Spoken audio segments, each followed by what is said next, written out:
Hi, my name's Mark. I'm the founder of Open Up Cricket, and in the first of these videos, I thought it'd be a good opportunity to go back to the start of Opening Up Cricket and to explain a little bit about why we started and what the aims and ambitions of the campaign are. We go back to the start, 2014, a time when discussion about mental health was much more limited, something that wasn't as present in the news, on social media and elsewhere. Perhaps because social media was not quite as dominant as it is today, and maybe as well because there weren't so many high-profile examples of people in sport and in the world speaking about their experiences, particularly of mental ill health. Because what's come to dominate the discussion is times where people are not doing well, but when people are struggling with mental illness or setbacks in terms of their mental health. Certainly my ambition, big thing with Open Up Cricket, to broaden the conversation out, so we're not just talking about the problems that exist, but also talking about all the wonderful things that can happen by looking after your mental health and fitness, so that actually, if we discuss it more positively and more proactively, might be able to intercept some of the things that can cause declines. But anyhow, going back to that beginning, 2014, well, it's not really 2014, it's 2012 where this journey starts. I was someone who, in the lead up to December of 2012, had experiences of declines in mental health, but this was something that I kept largely to myself, something that I tried to battle through on my own when it did occur, and certainly wouldn't be speaking in any great detail to any great number of people about it, perhaps 3 or 4 people in my life that I'd spoken to about it. And I looked back, funnily enough, at some old writing that I did back around that time, the years just before, and stuff that I might have put on social media, and the language that I used, not all the time, but in certain cases, was quite symptomatic of someone who didn't understand mental health, who would think that depression and the illnesses that are there was something that, happened to people, and often it was a weakness. They decided almost to experience that, and I'd had that view of myself from my own experiences as well, that I was to blame, that it was my fault that I'd gone through that.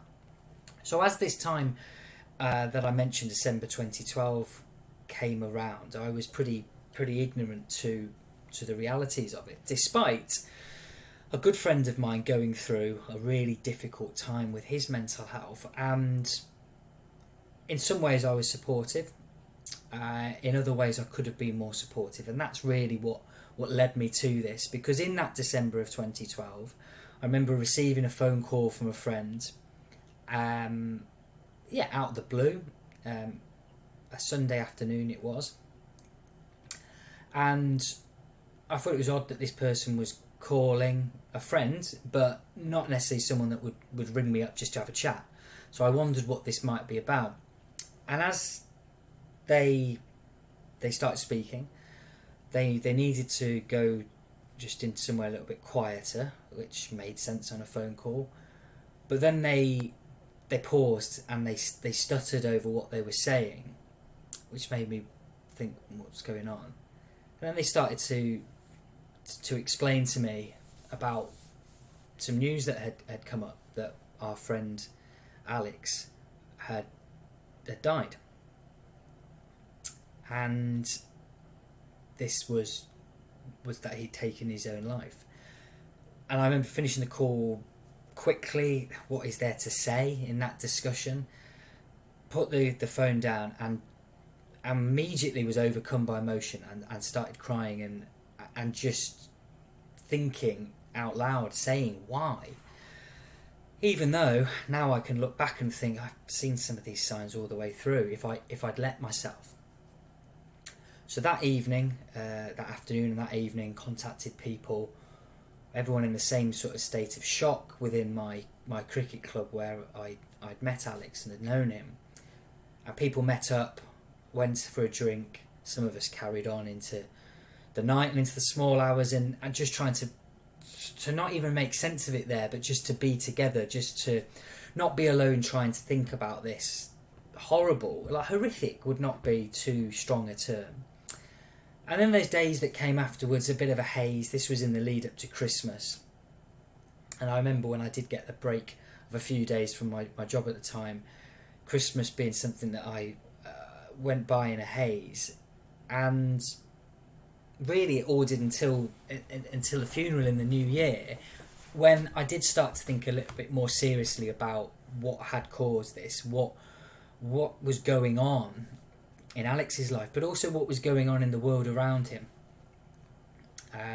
What the close season can mean for cricketers who invest so much passion in the sport and feel lost without that when you do reach the time when there's no cricket to be played. And then this little germ of an idea started to come up that this couldn't just be left. It couldn't just be that you had to accept what had happened and it was sad and you'd move on. So there was conversation within a group at the cricket club about doing something to commemorate Alex and to look at who we could raise money for, what we could do in the 2013 season to make sure that this was something that people were thinking about and were doing something. Because that helplessness of losing someone, despite maybe feeling that you weren't helpless and you could have done something, and that tension and conflict. So then it was about saying, right, what can I throw myself into? What can others around throw themselves into to make sure that we don't just let this go? And that led then to organising various things around fundraising for Calm, a charity which I'd never heard of before, but just fitted perfectly. At the time, their big thing was preventing male suicide. Now it's broadened out somewhat to preventing suicide, but there is still that thing about how 75% of those suicides are males. But there was a real, almost specific male focus back in those days. That seemed to fit with us, with a group of blokes. So that was going on, and we got in touch with a group from rugby league called State of Mind, who do sessions in the rugby league community to promote mental fitness, to prevent suicide. So in the process of organising a game, a memorial game, I thought it'd be a good idea to have them along and give us a little bit on what they do. And as Phil Cooper from State of Mind was speaking, I was thinking to myself, this may be something that needs to be done in cricket. So pretty much after that game in June of 2013, I started making thoughts about maybe I should go out and try and do something similar in cricket. And I threw the idea out there, asked people what they thought, got some feedback, got some ideas. And as we moved into that close season, I thought, this is something that I'll do. I'd moved away from Liverpool at that point. I moved away for a year with work, but still wanted to do it. So still kept contacts and set up the Twitter account and email address, and made contact as much as I could with clubs to see if they were interested in just, at that point, hearing about what had happened and anything that had been learned, anything that could be done to prevent this, make people just a bit more aware that Calm, for example, were there if people needed someone to speak to. And then as 2014 went on, got to see different people. I'll be honest, I found it a struggle because I wasn't completely sure what I was trying to get across beyond just don't let this happen in your own club. But I gained more confidence as time went on, as I read more, as I understood that little bit more about the topic and the area. So then going into 2015, 16 and so on, started crafting the sessions a bit differently, started talking about tools and techniques that could be used, things that I picked up, things that were cricket specific, the mental nature of the game, the strong link with how you deal with things, resilience, managing stress, all things that are really important to be a good cricketer. Thought this might be the route. So then we came more to this idea of it being about positive and proactive mental health, and of course looking after your mates. So all this has gone on, and we reach now 2021, having of course gone through the COVID pandemic, and I've now gone well over 300 sessions, and now got together a team of people who do sessions other than just me. In this closed season, hopefully getting people in a few different areas in the country to be able to do that. But the message still really is the same, that people need to talk more about how they feel. And as you say something like how you feel, people can be turned off by that, thinking, I thought I'd talk about my feelings and so on. So there's always this battle that I have with myself to think about how I word things, how I try and make it accessible to people. And maybe the biggest challenge now is that mental health isn't something which is a discussion that is had for the first time. You know, it's the first time people are going to consider it when you come into their club. It's something that you've picked up at work, picked up at college or at school, seeing things in the media. So it's still trying to make it relevant, trying to give a personal perspective. And the best thing that can happen is to introduce people to these things and leave with them hopefully willing to carry on the conversation for themselves. And that's always something that I'll be motivated to do. And I think as I finish this introduction to it, the key thing that we say, a tagline, cheesy, I'm afraid, it's not weak to speak. And initially that was all about, if you've got something that you're struggling with, it's not weak to speak about it. And I think largely in society, just my impression is, we have come a long way from it being considered weak to have a problem with your mental health, weak to find some things a challenge or a struggle. Of course, that there'll still be resistance, and people still do find it really difficult to express vulnerability. Perhaps that's just the way it is for humans. But we encourage people to reach out for help, because it is so much easier to get through things that way. But the thing that has become more and more apparent is there's two sides to it. It's not weak to speak, of course, on your side if you're the person wishing to get that off your chest, but someone needs to receive it.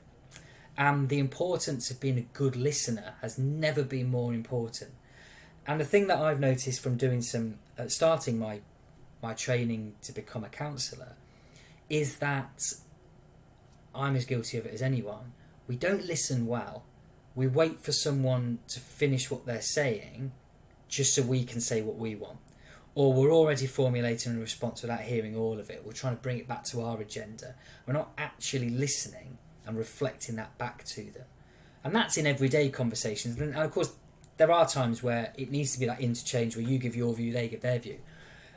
But to be prepared for when someone really wants to express something that they might have kept themselves for a long time, the old habits can slip in of trying to solve it for them, to give advice, when just listening, so simple but so overlooked, is the key. So for it to be not weak for someone to speak, we need someone at the other end to be prepared to listen properly. And that's a challenge, that's something to work on, and it's something that I'm, of course, like everyone, trying my best to do that, realising I'm not perfect. I do slip into, of course, all of those habits, but just being aware in those situations that it is important to be a listener, not just another speaker. Anyway, we'll have another one of these videos soon. I hope this has been of some interest to give you a bit of context around opening up cricket. But that's it from me. Thank you.